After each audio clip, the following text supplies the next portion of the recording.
Hands, Part 2. In Part 1, I talked about basic structure of a hand. In Part 2, I want to talk about some thumbs and bending and what that starts to look like. So, as you know, with a thumb, it doesn't look like the normal fingers. It's got 2 digits. But the most specific thing is that your thumb by itself is only going to be able to bend 90 degrees. So you're just going to have a right angle until the thumb starts to bend at its base of the joint. So you can see, I'm drawing right here, if the thumb's out, if it's isolated and it's just going to bend by itself, it's only going to be able to bend 90 degrees before we start the process of moving and rotating with the base of the thumb. Now, an easy way to remember how this works is I call it the hinge idea. So if you think about a thumb, like if it's a door hinge, a door hinge rotates on one point, right? So just incorporate that into the base of your hand.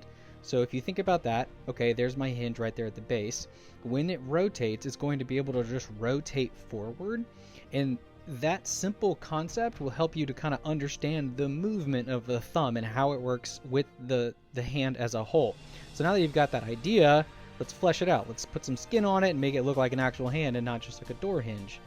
And that's essentially what it looks like. But what you need to start understanding here is, now that it's getting more complex, is you're going to start getting bends and folds. So the cool thing is that the tighter you bend your fingers, the longer and more present the folds will become, or the seams will become. So here's an instance. If you're going to start rotating that thumb right there at the base, at the top joint, it's going to rotate 90, but you're going to start having these really tight seams that come along with it.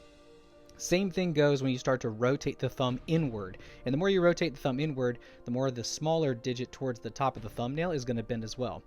What you need to understand when bending is that there are 3 major fat pads on the hand.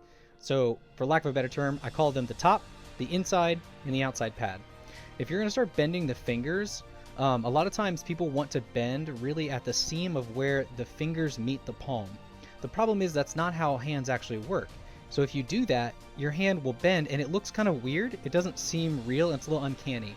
And it's because it's not bending at the correct joint. You need to go further down. The bending point is actually the base of that top fat pad. And when you do that, you actually start to get a bend and it squishes. And then you have more natural looking folds and it looks like a better hand in general. Stay tuned for more.